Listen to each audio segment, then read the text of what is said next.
নমস্কার বন্ধুরা, পম্পার কিচেনে আপনাদের সকলকে স্বাগত। আজ আমি পাকা তাল দিয়ে অপূর্ব স্বাদের একটা পিঠের রেসিপি আপনাদের সাথে শেয়ার করব। আজ বানাবো আমার আপনার সবার পছন্দের পাকা তালের পোড়া পিঠা। একটা কথা প্রচলন আছে যে পোড়া পিঠা মানেই কলা পাতা আর উনান মাস্ট, একদমই নয়। আজ আমি উনান বা কলা পাতা ছাড়াই পোড়া পিঠার রেসিপি আপনাদের সাথে শেয়ার করব। আবার সেটা আমি প্রেসার কুকারের মাধ্যমেই বানাবো। আশা করছি আপনাদের ভীষণ ভালো লাগবে। তবে একথা ঠিক যে কলা পাতা আর উনানে বানানো পোড়া পিঠার স্বাদই আলাদা। যাই হোক, এইভাবে বানালেও কিন্তু অপূর্ব খেতে হয়। তাহলে চলুন দেরি না করে আজকের এই পাকা তালের পোড়া পিঠার রেসিপিটা দেখে নেওয়া যাক। পাকা তালের পোড়া পিঠে বানানোর জন্য দেখুন এখানে আমি এই বাটির মাপ করে 2 বাটি আতপ চাল নিয়ে নেব। এই 2 বাটি চাল আমি নিয়ে নিলাম। এবার এই আতপ চালটাকে প্রথমে 2 থেকে 3 বার খুব ভালোভাবে জল পাল্টে পাল্টে আমি ধুয়ে নেব। একদম পরিষ্কার করে এটাকে ধুয়ে নিতে হবে। চালটাকে আমি খুব ভালোভাবে 3 থেকে 4 বার জল পাল্টে পাল্টে কিন্তু ধুয়ে নিয়েছি।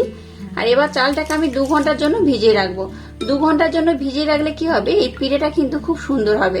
চালটাকে অবশ্য হাতে যদি সময় কম থাকে মিনিমাম 1 ঘন্টা, আর সময় যদি থাকে তাহলে 2 ঘন্টার জন্য কিন্তু ভিজিয়ে রাখবেন। আচ্ছা, চালটাকে ভিজিয়ে রাখার পর খুব ভালোভাবে জল ঝরিয়ে এটাকে শুকিয়ে নিতে হবে। তবে একদম রোদে দিয়ে শুকলে যেমন হয় সেরকম নয়, ফ্যানের তলায় রাখতে পারেন, নতবা একটা পেপারের মধ্যে খেলিয়ে চালটাকে একটু ভালোভাবে শুকিয়ে নিলেই হবে। তবে আবারও বলছি, রোদে শুকালে যেমন হয় সেইভাবে নয়, একটু হালকা নরম থাকবে সেইভাবে শুকিয়ে নিলেই হবে। দেখুন চালটাকে আমি খুব ভালোভাবে কিন্তু জল ঝরিয়ে একটু হালকা শুকিয়ে নিয়েছি, দেখতেই পাচ্ছেন। ফ্যানের তলায় দিয়ে কিন্তু একটু হালকা আমি শুকিয়ে নিয়েছি, এটাকে রোদে দেবেন না। যাই হোক, চালটাকে আমি মোটামুটি একটু ঝরঝরে করে নিয়েছি, দেখে বুঝতেই পাচ্ছেন অনেকটা কিন্তু ঝরঝরে হয়ে গেছে। এবার এই চালটাকে কিন্তু ব্লেন্ড করতে হবে। একদম মিহি করে কিন্তু চালটাকে ব্লেন্ড করা যাবে না। 70 থেকে 75% ব্লেন্ড করলে যেমন হয় ঠিক সেইভাবে কিন্তু এই চালটাকে ব্লেন্ড করতে হবে। আর চালটাকে আমি একেবারে সবগুলো দিয়ে ব্লেন্ড করব না, 2 বার দিয়ে আমি চালটাকে ব্লেন্ড করে নেব। আবারও বলছি, 70 থেকে 75% ব্লেন্ড করলে যেমন হয় ঠিক কিন্তু সেইভাবে এটাকে ব্লেন্ড করবেন। একদম মিহি করে ব্লেন্ড করবে না, তাহলে কিন্তু পোড়া পিঠে খেতে খুব একটা ভালো লাগবে না। তো যাই, এটাকে ব্লেন্ড করার পর আমি আপনাদের দেখাচ্ছি এটা কেমন হবে। দেখুন চালটাকে আমি ব্লেন্ড করে নিয়েছি, এই পাত্রের মধ্যে ঢেলে আমি আপনাদের দেখাচ্ছি এটা কেমন ব্লেন্ড হয়েছে। এই দেখুন চালটাকে আপনারা কিন্তু এই ক্যামেরার মধ্যে দেখলে বুঝতে পারবেন না যে কেমন ব্লেন্ড হয়েছে।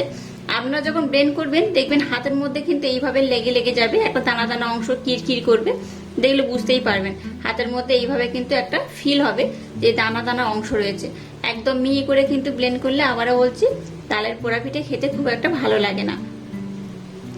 একটু দানা দানা অংশ থাকলে তবেই কিন্তু তালের পোড়া পিঠাটা খেতে ভালো লাগে, আর তালের পোড়া পিঠে একদম পারফেক্ট হয়। তো যাই হোক, এটাকে আমি এইভাবে কিন্তু সমস্ত চালটাকে ব্লেন্ড করে নেব। অবশিষ্ট চালগুলোকে আমি খুব ভালোভাবে ব্লেন্ড করেছি। 70 থেকে 75% ব্লেন্ড করলে যেমন হয় ঠিক সেইভাবে এটাকেও আমি করে নিয়েছি। সমস্ত চালটাকে আমি নিয়ে নিলাম। আবারও এই মিক্সি জারটাকে আমি নিয়ে নিলাম। এবার দেখুন এই বাটির মাপ করে 1 বাটি আমি চিনি নিয়েছি। চিনিটাকে আমি খুব ভালোভাবে ব্লেন্ড করে নেব। ব্লেন্ড করা চিনিটাকে আমি এই পাত্রের মধ্যে ঢেলে নেব। মিষ্টির পরিমাণটা আপনারা কিন্তু একটু কম বেশি করে দেবেন, যে যতটা বানাবেন তার উপর ডিপেন্ড করে কিন্তু এই মিষ্টিটা ব্যবহার করতে হবে। এর মধ্যে দিয়ে দেবো এই বাটির মাপ করে 1 বাটি নারকেল কুড়োনো, আর দিয়ে দেবো ওই একই বাটির মাপ করে তালের পাল্প, এই বাটির মাপ করে 1 বাটি। তালের পাল্প যদি আমার পরে প্রয়োজন হয় আমি আবারও ব্যবহার করব, তবে আমি যদি ব্যবহার করি আপনাদের জানিয়ে দেব। সমস্ত উপকরণ দেখুন এই বাটির মাপ করেই আমি ব্যবহার করছি, আপনাদের যাতে বুঝতে খুব সুবিধা হয় তার জন্য দেখুন একই বাটির মাপ করে আমি এগুলো ব্যবহার করছি। আপনাদের হাতের কাছে যে পাত্র থাকবে একই পাত্রে মাপ করে কিন্তু এই উপকরণগুলো অ্যাড করতে হবে। এবার যাতে স্বাদটা খুব সুন্দর হয় তার জন্য দেখুন সামান্য একটু আমি লবণ দিয়ে দেব। লবণটা খুব বেশি দরকার নেই, অল্প করে দিলেই হবে। এবার সমস্ত উপকরণ আমি খুব ভালোভাবে প্রথমে মেখে নেব। গ্রাম বাংলায় একটা কিন্তু তালের পোড়া পিঠে চল প্রচুর পরিমাণে রয়েছে। আমি আগেও আপনাদের সাথে তালের পোড়া পিঠের রেসিপি শেয়ার করেছি, চাইলে দেখে নিতে পারেন। আজকে যে পোড়া পিঠে বানাচ্ছি একটু অন্যরকম ভাবে, আশা করছি আপনাদের ভীষণ ভালো লাগবে। গ্রাম বাংলার পোড়া পিঠে খুবই বিখ্যাত। শহর অঞ্চলের লোক ভাবেন হয়তো উনুন কলা পাতা ছাড়াই হয়তো তালের পোড়া পিঠে হয় না, একদম ভুল কথা। তালের পোড়া পিঠে বানানোর জন্য উনুন কিংবা কলা পাতা না হলেও চলবে। তো কলা পাতা উনুন ছাড়াই আজকের আমি কিন্তু আপনাদের সাথে এই তালের পোড়া পিঠের রেসিপিটা শেয়ার করছি। আশা করছি আপনাদের ভীষণ ভালো লাগবে। দেখুন সমস্ত উপকরণ হাত দিয়ে আমি খুব ভালোভাবে মেখে নিয়েছি, দেখতেই পাচ্ছেন মিশ্রণটা কিন্তু এইরকমই হয়েছে। আর মিষ্টির পরিমাণটা কিন্তু আপনারা একটু টেস্ট করে ব্যবহার করবেন। এবার দেখুন ওই বাটি মাপ করে আতপ চালের গুঁড়িটাকে আমি ব্যবহার করব। দিয়ে দিলাম 1 বাটি। এটা মিক্সড করতে করতে যতটা লাগবে ততটাই কিন্তু এখানে ব্যবহার করতে হবে। প্রথমে আমি 1 বাটি দিয়ে দিয়েছি, আবারও 1 বাটি আমি দিয়ে দিলাম। এখানে কিন্তু জলের প্রয়োজন নেই, জল ছাড়াই বানাবেন, জল এখানে ব্যবহার করতে হবে না। আবারও 1 বাটি আমি দিয়ে দিলাম। মোট 3 বাটি এখানে আতপ চালের গুঁড়ি ব্যবহার করলাম। দেখুন এখানে কিন্তু চালের গুঁড়ি আর লাগবে না, মোট 3 বাটি চালের গুঁড়ি আমার লেগেছে এখানে। আর মিশ্রণটা দেখুন কেমন হয়েছে, এইরকমই কিন্তু হবে, খুব পাতলা যেমন হবে না আবার খুব ঘনও হবে না, এইরকমই হবে। হাত দিয়ে বুঝতেই পারছেন এইরকমই হবে। এই দেখুন, যাই হোক মিশ্রণটাকে কিন্তু আমি খুব সুন্দর করে রেডি করে নিয়েছি। এবার এই মিশ্রণটাকে আমি 5 মিনিটের জন্য রেস্টে রেখে দেবো। 5 মিনিট পর আমি আপনাদের সাথে নেক্সট স্টেপ শেয়ার করব। ততক্ষণে কিন্তু আমি আর একটা কাজ কমপ্লিট করব, চলুন সেটা আপনাদের সাথে শেয়ার করা যাক। এবার দেখুন গ্যাসটাকে জেলে দিয়ে একটা রকম প্রেসার কুকার নিয়েছি। আজকের পোড়া পিঠে কিন্তু আমি এই প্রেসার কুকারেই বানাবো। প্রেসার কুকারটাকে প্রথমে কিন্তু খুব ভালোভাবে গরম করে নেব। আর এই প্রেসার কুকারের মধ্যে দিয়ে দেবো সামান্য একটু সাদা তেল, খুব বেশি নয়, অল্প করে দিলেই হবে। এবার এই তেল সমেত কিন্তু প্রেসার কুকারটাকে খুব ভালোভাবে গরম করে নিতে হবে। এবার দেখুন প্রেসার কুকারটাকে কিন্তু আমি খুব ভালোভাবে গরম করে নিয়েছি।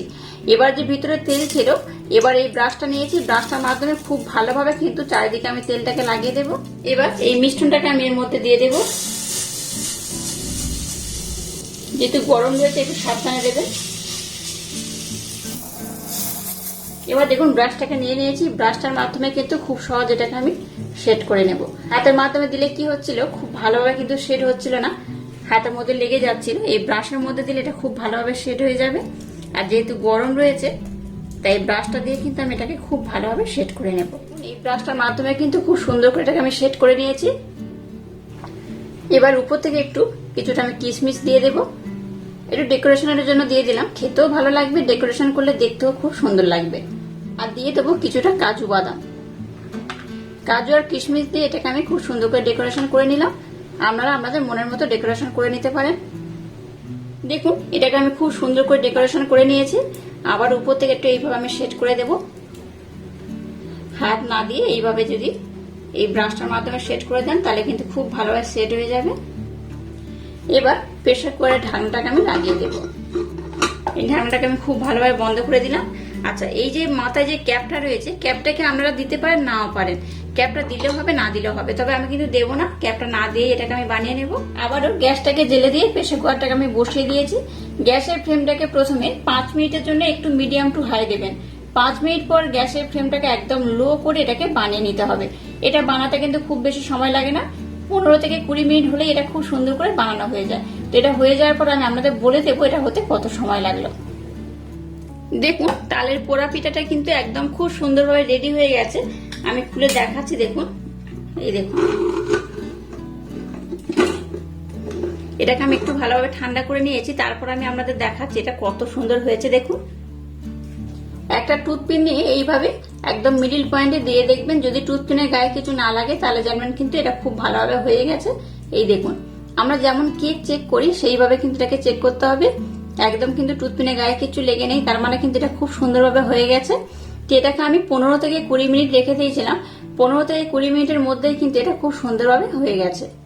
এটাকে যেহেতু একেবারে কিন্তু এই পাত্র থেকে উঠে নেওয়া যাবে না, প্রেসার কুকারের মুখটা যেহেতু ছোট, ভিতরের পোর্শনটা বেশ কিন্তু অনেকটা বড়, আর মুখটা যেহেতু খুব ছোট তাই কিন্তু এটাকে কেটে ওঠাতে হবে। ডাইরেক্ট কিন্তু আমি সম্পূর্ণটা একসাথে তুলতে পারবো না। তাই দেখুন একটা আমি ছুরি নিয়ে নিয়েছি, ছুরির মাধ্যমে এটাকে আমি এইভাবে কেটে নেব। আর কত সুন্দর কেটে যাচ্ছে দেখুন, এটা কিন্তু খুব সুন্দরভাবে হয়ে গেছে। প্রথমে এটাকে আমি এইভাবে 4 টুকরো করে নেব। 4 টুকরো করলে কি হবে, এটাকে কিন্তু তুলতে খুব সুবিধা হবে। এটাকে আমি খুব ভালোভাবে কেটে নিয়েছি। আর দেখুন অটোমেটিক কিন্তু ছেড়ে উঠে আসছে, প্রেসার কুকারের গায়ের মধ্যে কিন্তু কিছু লেগে যায়নি, খুব সুন্দরভাবে হয়েছে, খুব সুন্দরভাবে ছেড়েও উঠে আসছে। আমি একটা তুললে আপনারা দেখে বুঝতে পারবেন এটা কত সুন্দরভাবে হয়ে গেছে। পিছনের পোর্শনটাও কিন্তু আশা করছি খুব সুন্দর হয়েছে।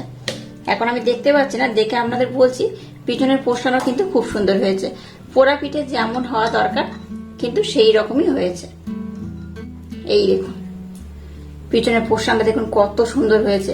পোড়া পিঠে কিন্তু একটু পিছনের পোর্শন একটু হালকা না পুড়ে গেলে কিন্তু ভালো লাগে না, তাই দেখুন অসম্ভব সুন্দর হয়েছে। পোড়া পিঠে যেমন হওয়া দরকার কিন্তু সেই রকমই হয়েছে।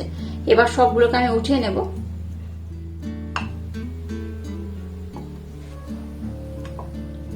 দেখুন তালের পোড়া পিঠা একদম খুব সুন্দরভাবে রেডি হয়ে গেছে, আর প্রত্যেকটা কিন্তু খুব সুন্দরভাবে হয়ে গেছে। পিছনের পোর্শনটাও একটু হালকা পুড়ে গেছে, দেখতেই পাচ্ছেন। এটা কিন্তু অসম্ভব মজাদার খেতে হয়। একবার হলো আমার মতো ট্রাই করবেন, আশা করছি আপনাদের ভীষণ ভালো লাগবে। আর গ্রাম বাংলার মতো কলা পাতা বা উনুন না হলেও কিন্তু প্রেসার কুকারের মধ্যে খুব সুন্দরভাবে গ্যাসের আগুনে এই পোড়া পিঠে বানানো যায়, সেটা আমরা দেখলে কত সুন্দরভাবে এটাকে বানিয়ে নিয়েছি। তাই কোন রকম চিন্তা না করে শহরে যারা আপনারা থাকেন তারা কিন্তু খুব সহজে এই প্রেসার কুকারের মাধ্যমে এই তালের পোড়া পিঠাটা কিন্তু বানিয়ে নিতে পারবেন। এই দেখুন ভিতরটাও আমি দেখাচ্ছি ভেঙে, কতটা সুন্দর হয়েছে দেখুন। যেমন পোড়া পিঠে হয় ঠিক কিন্তু সেই রকমই হয়েছে, একদম দানা দানা হয়েছে। আর যেভাবে আমি চালটাকে ব্লেন্ড করলাম সেইভাবে ব্লেন্ড করবেন, তাহলে কিন্তু পোড়া পিঠে একদম পারফেক্ট হবে। বাচ্চা থেকে বড় সবাই ভীষণ পছন্দ করবে। আর যখনই মন চাইবে এই পাকা তালের সিজনে অবশ্যই এইভাবে পোড়া পিঠেটা বানিয়ে নেবেন। যাই হোক, আজকের এই পোড়া পিঠের রেসিপি যদি আপনাদের ভালো লাগে তাহলে চ্যানেলটাকে লাইক, শেয়ার, কমেন্ট এবং সাবস্ক্রাইব করবেন, আর পাশে থাকা বেল আইকনটা প্রেস করে দেবেন।